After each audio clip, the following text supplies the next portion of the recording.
साध्या पद्धतीमध्ये छत्रपती संभाजी महाराजांचा धगधगता इतिहास आपण संपूर्ण महाराष्ट्रात हा बलिदान मास पाळत असताना 30 कथा छत्रपती शंभूराजांच्या शौर्याच्या या संकल्पनेतून आपण हा उपक्रम राबवला सर. मी नेहमी म्हणतो की शिवचरित्र आणि शंभूचरित्र हे आपल्या तरुणाईसाठी टॉनिक आहे. जे खरं त्यांचं कार्य आहे ते पुढच्या पिढीपर्यंत पोहोचवणं हेच माझ्या दृष्टीने मला असं वाटतं की खऱ्या वाचकाचं शिवकार्य आणि शंभू कार्य आहे. की आपल्याला जो तरुण वर्ग इतिहास 30 सेकंदाच्या आणि 1 मिनिटाच्या रील मध्ये शोधतोय, खरंच छत्रपती संभाजी महाराज कुठे लढले होते, खरंच त्यांचं शौर्य काय होतं, खरंच त्यांनी कुठल्या युक्त्या वापरल्या होत्या, कशी शक्ती वापरली होती, तुम्ही ज्या क्षेत्रात कार्य करत आहात त्या क्षेत्रातला या छत्रपतींचा मावळा बनून. नमस्कार, मी सचिन शिंदे. महाराष्ट्र लाईव्ह मध्ये तुम्हा सर्वांचं मनपूर्वक स्वागत. गेल्या 1 महिन्यापासून संपूर्ण राज्यामध्ये छत्रपती धर्मवीर संभाजी महाराज बलिदान मास पाळला जातोय. परंतु हा बलिदान मास अत्यंत वैचारिक पद्धतीने आगळ्या वेगळ्या पद्धतीने आपल्या तळेगाव दाभाडे येथील डॉक्टर प्रवीण माने गेल्या 1 महिन्यापासून पाळत आहेत. खरं तर डॉक्टरकीच्या पेशात असलेले हे प्रवीण माने धर्मवीर संभाजी महाराजांबद्दल असलेलं प्रेम किंवा आपला इतिहास जगासमोर अगदी साध्या सोप्या पद्धतीने वेगळ्या पद्धतीने आपण गेल्या अनेक दिवसापासून व्हायरल होत असलेल्या यूट्यूबवरील व्हिडिओच्या माध्यमातून पाहतोय. आणि तोच इतिहास नक्कीच हा बलिदान मास ह्यांनी कसं पाळण्याचं ठरवलं किंवा त्यांचा आगळा वेगळा उपक्रम काय आहे तो आज आपण त्यांच्याकडून जाणून घेण्याचा प्रयत्न करणार आहोत. डॉक्टर साहेब, स्वागत आहे खरं तर तुमचं महाराष्ट्र लाईव्ह मध्ये. धन्यवाद. गेले 1 महिने मी वेगवेगळ्या माध्यमांमध्ये तुमचे व्हिडिओ पाहतोय. बलिदान मास अगदीच वेगळ्या पद्धतीने पाळत आहेत. कशी संकल्पना उदयास आली आणि काय विचार घेऊन लोकांसमोर जात आहे? जय शिवराय.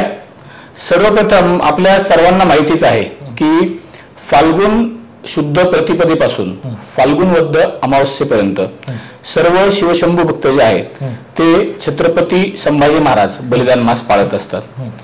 बलिदान मासाचा आपण जेव्हा विचार करतो तेव्हा माझ्या मनात एक संकल्पना आली की छत्रपती संभाजी महाराजांचा जो इतिहास आहे तो जो मी वाचलेला इतिहास आहे तो जनसामान्यांपर्यंत आणि तरुणाईपर्यंत मुख्यत्वाने पोहोचवणे हा या संकल्पनेमागचा हेतू होता. याचं एक कारण असं आहे सर की छत्रपती संभाजी महाराजांचा इतिहास समजणं खूप अवघड आहे. मी स्वतः साधारणतः छत्रपती संभाजी महाराजांच्या चरित्रावर 8 ते 10 पुस्तकांचा अभ्यास केला. त्यामध्ये अगदी वासिदेंद्रांनी 42 वर्ष रिसर्च करून लिहिलेलं पुस्तक असेल, डॉक्टर कमल गोखलेंनी 13-13.5 वर्ष रिसर्च करून लिहिलेलं पुस्तक असेल किंवा डॉक्टर सदाशिव शेवडेंनी लिहिलेलं पुस्तक असेल. पण हे वाचल्यानंतर सुद्धा छत्रपती संभाजी महाराजांचं चरित्र समजणं फार अवघड जातं.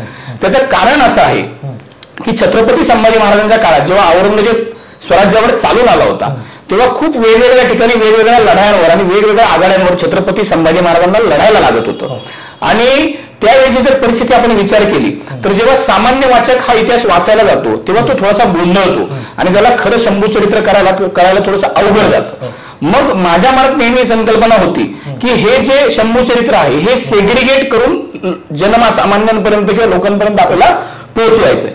कारण छत्रपती संभाजी महाराजांचा जर आपण शौर्याचा विचार केला, त्यांच्या लढायांचा विचार केला तर Chhatrapati Sambhaji Maharaj at a time पोर्तुगीजांशी लढत होते, त्याच वेळी ते एका बाजूला कर्नाटकाच्या स्वारीला गेले होते, एका बाजूला ते इंग्रजांशी काठशह तह त्यांचे चालू होते.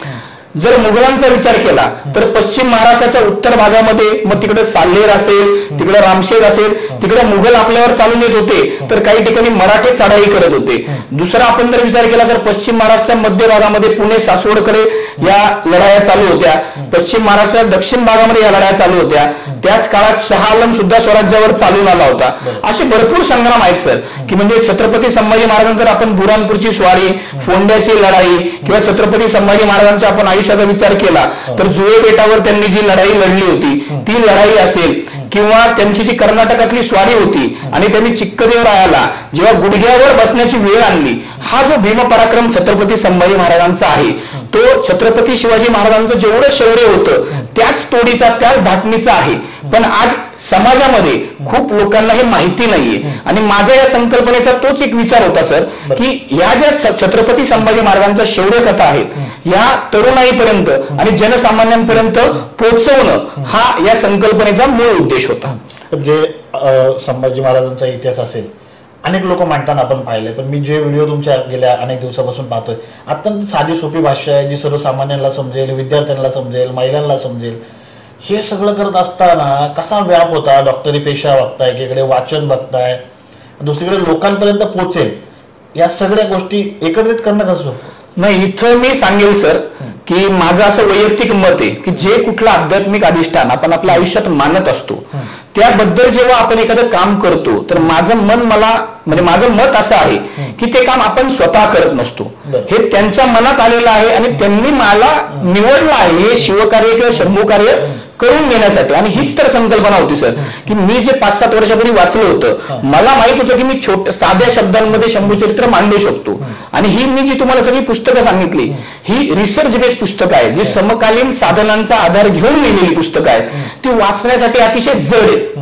म्हणजे आम्हाला आवड असल्यामुळं आम्ही कदाचित 2 वर्ष 3 वर्ष टाइम देऊन ती वाचत राहिलो, पण सामान्य वाचक आणि तरुणाई इतकी मोठी पुस्तकं वाचणं त्यांना थोडंसं अवघड जाईल. म्हणून माझ्या डोक्यात ही संकल्पना आली की साध्या पद्धतीमध्ये छत्रपती संभाजी महाराजांचा धगधगता इतिहास आपण संपूर्ण महाराष्ट्रात हा बलिदान मास पाळत असताना 30 कथा छत्रपती शंभूराजांच्या शौर्याच्या या संकल्पनेतून आपण हा उपक्रम राबवला. सर आता आपण जर बघितलं तर इतिहास मांडताना अनेक लोक असे आहेत की जी कॉन्ट्रोवर्सी निर्माण करतात इतिहासामधून, त्यामुळे भरकडलं जाऊ शकतं किंवा खरा इतिहास पोहोचवण्याचं जे काम आहे त्याकडे तुम्ही कसं? सर मला असं वाटतं की छत्रपती शिवाजी महाराज आणि छत्रपती संभाजी महाराजांचा इतिहास हा भरकटवणं किंवा त्याबद्दल वादविवाद घालणं ह्यापेक्षा सर्वात महत्वाचा जर कुठला मुद्दा आहे सर, आता डॉक्टर माने तुमच्याशी बोलतोय, पण माझ्या आयुष्यात सुद्धा गेल्या मागच्या महिन्यामध्ये एक अतिशय बिकट प्रसंग आला होता आणि मी तुम्हाला स्वतः सांगतो की त्या प्रसंगातून बाहेर पडायला मला या शंभू शौर्य गाथेने मला स्वतःला खूप मदत केली. तर माझं असं मत आहे की हे ऊर्जा स्त्रोत आहेत साहेबा, हे कसे वापरायचे आणि हे पुढच्या पिढीला आपण कसे पास ऑन करायचे. मी नेहमी म्हणतो की शिवचरित्र आणि शंभू चरित्र हे आपल्या तरुणाईसाठी टॉनिक आहे. ज्यांनी शिवचरित्र आणि शंभूचरित्र वाचलं साहेबा त्याला बाकी काहीही वाचायची आयुष्यात गरज नाही. मग तेच तर आहे की वादविवादांपेक्षा जे खरं त्यांचं कार्य आहे ते पुढच्या पिढीपर्यंत पोहोचवणं हेच माझ्या दृष्टीने मला असं वाटतं की खऱ्या वाचकाचं शिवकार्य आणि शंभू कार्य आहे. सर इतिहास वाचणारी पिढी, तुम्ही म्हणता तरुणाईला इतिहास समजला पाहिजे, पण तरुणाई वाचनाकडे वळताना दिसत नाहीये. सर मग माझं मत तेच आहे ना की जर ती वाचत नाही तर आपण व्हिडिओच्या माध्यमातून हा इतिहास पुढे नेऊयात.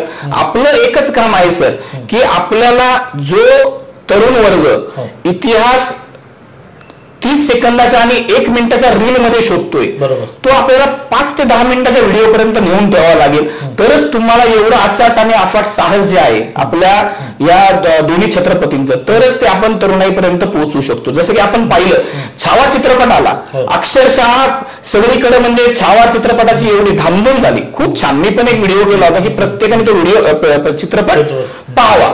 पण माझं एक मत आहे की तो चित्रपट पाहिल्यानंतर त्याच्यामध्ये ज्या लढाया झाल्या, खरंच छत्रपती संभाजी महाराज कुठे लढले होते, खरंच त्यांचं शौर्य काय होतं, खरंच त्यांनी कुठल्या युक्त्या वापरल्या होत्या, कशी शक्ती वापरली होती, हे सुद्धा समजून घेणं हे खरं आपण तरुणाईला सांगू शकलो पाहिजे.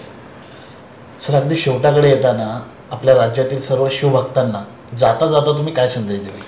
मी सर्व शिवभक्तांना एकच संदेश देईन सर की आपण ज्या मातीत जन्माला आलेलो आहे त्या मातीत आपले दोन्ही छत्रपती होऊन गेलेले आहेत.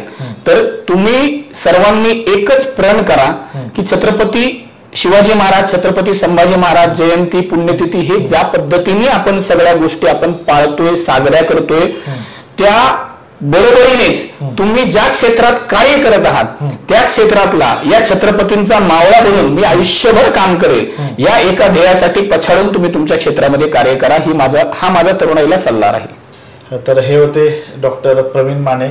अगदी थोडक्यातच त्यांनी छत्रपती संभाजी महाराजांचा इतिहास आपल्यासमोर मांडण्याचा प्रयत्न केलाय, परंतु गेल्या अनेक दिवसापासून म्हणजे महिनाभरापासून जे बलिदान मास ते पाळत आहेत त्यावरती त्यांनी बनवलेले व्हिडिओ असतील किंवा राजनचे व्हिडिओ असतील ते खाली लिंक मध्ये आपल्याला दिलेले आहेत, ते आपण एकदा बघून घेऊयात आणि राजेंचा इतिहास यांच्या तोंडून देखील ऐकण्याचा प्रयत्न करूयात.